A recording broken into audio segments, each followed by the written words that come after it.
Hi friends, thanks for tuning into my channel. If you are a first-time viewer, welcome, and if you are a returning viewer, thanks so much for coming back. Today's video is number 2 in the Things I've Learned series. This week I want to talk about the importance of community and give you a few tips on things that you should hope to bring to the community that you're part of, and things that you should look for in a community that you are connecting yourselves with. I want to bring a little bit of definition to what I'm referring to today when I'm speaking of community. I know that word or that concept can be very broad, but today I am talking about a group of people who have a lot of things about themselves that are different, internally and externally. But the one thing that this group of people that I'm referring to today has in common is faith in Jesus Christ. The community of brothers and sisters, of people of faith that do life together. I'm referring to the people in your local community of faith, which could be your church, and also be inclusive of other people that do not attend the church that you attend, or fellowship where you fellowship. Or it could also, include maybe people that you meet with online, or a community of people that you could get to, you could reach, you could talk to if you need to, or that could reach you if they needed to. I want to talk about the importance of that community, because as I started to really kind of think and write out things that I wanted to share that were pivotal for me in 2015, but I saw significant growth in certain areas of my personal life last year. And when I started to think about it, I saw how God used people who I was intentionally in community with to help me develop in those areas. And then I even thought about some people that came into my life last year that I was privileged to be able to walk with and help to walk through certain tough areas that they were experiencing, or someone I can think of someone who's new to the faith that was able to come into a community of other Christians and find safety there and find an opportunity to be where they were and still yet have the opportunity to grow and share with everyone. So the way I want to do it is I want to point out some things that we should all seek to bring to our local community of believers, but things that we should also look for in a group of people that we're looking to intimately connect with. And I want to be careful with that, because what I'm not promoting is going around with a checklist,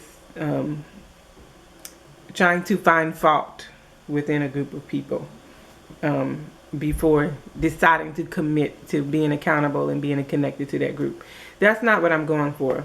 But I do know that there are people who are very new to being a part of community, not necessarily new to the faith. There's so many people who have been Christians their whole lives, or there's so many people who have been Christians for a long time that have been active in churches for a long time, that have been faithful to be in every service or a part of every outreach and so forth and so on, and they can still honestly say that they have never experienced real community. You can be very well churched and still not know the importance of having a type of intimate relationship with other people of faith. You may not know the benefits of it, or there are people who are afraid of it because they don't even know it's supposed to look like that. That first really important thing is going to be accountability. An authentic community will engage in a way where people can be accountable to each other. There's a level of honesty that will be required in order for people to be accountable to each other. And you have to figure out how to flesh that out within the group of people that you do life with. if you are seeking community and you're praying about it, someone's going to come across your path that you can be honest with. Also, you want to bring that element. Be someone that people can be accountable to. Being someone who is not found in a lot of corrupt communication. Not always the one gossiping about what's going on with everyone. Being someone who's not on Facebook posting subliminally all the time. Being someone who people know if I come to you and talk to you about this, one, I'm not going to hear it back again. You're not going to go and tell everyone. And two, you're not going to necessarily treat me any differently, but you are going to hold me accountable. Some of you may be thinking, well, you know, I hang out with a lot of people from my church and it's really nobody like that from my group. Well, you be the person. You be the person to exemplify that standard. You be the person who's honest. You be the person who somebody can feel comfortable coming to. Someone, which leads into my second one, who is authentic. Depending on where a person is in their life, they are able to display different levels of authenticity. I can say maybe from 2 or 3 years ago, I may have described myself as someone who was authentic, someone who was completely myself, completely honest about who I was. However, 3 years later, my level of authenticity has grown at this space, community.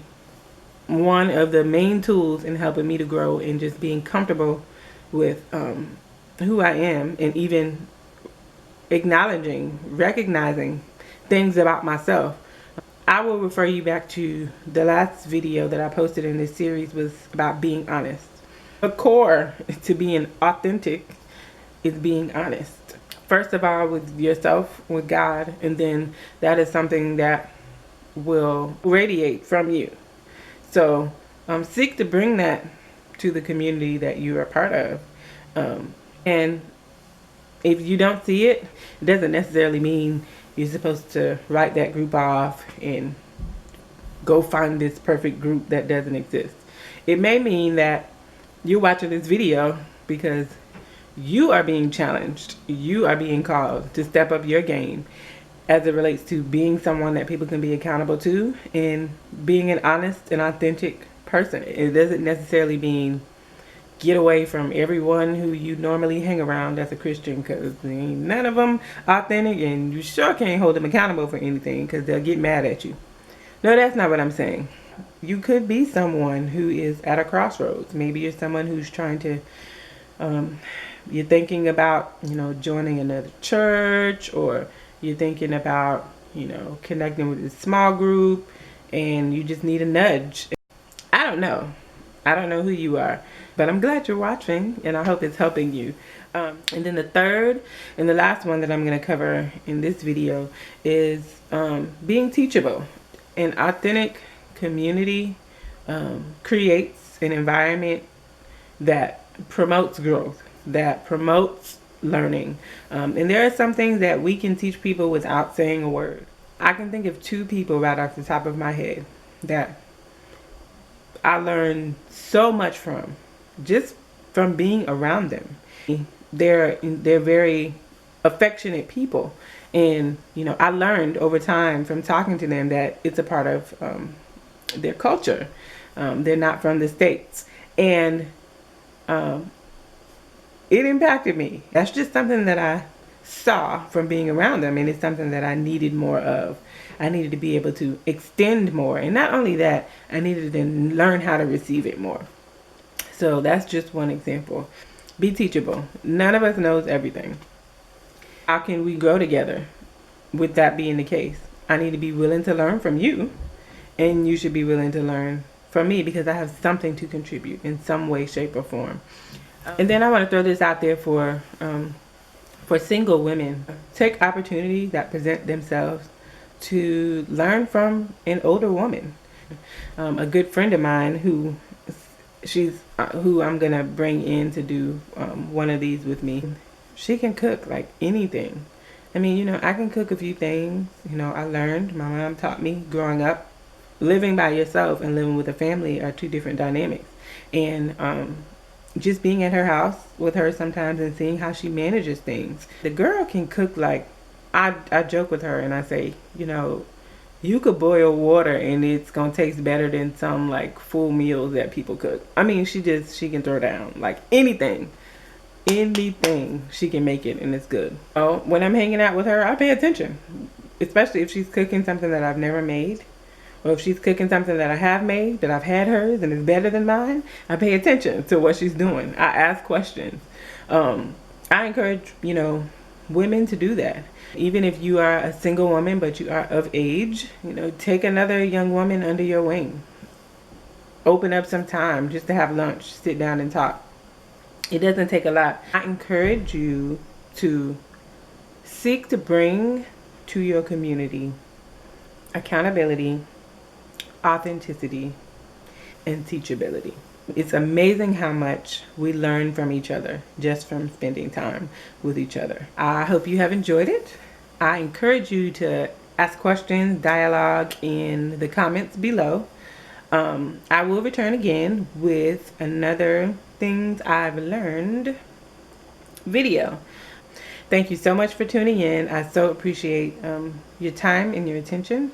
It is my desire through this channel to help and to share and to be a part of your community. If there's any topics you'd like for me to talk about or any questions that you want to ask of things that I didn't address, please feel free to leave it in the comments below. Please subscribe, give it a thumbs up, and share it with your friends. I'll see you in my next video.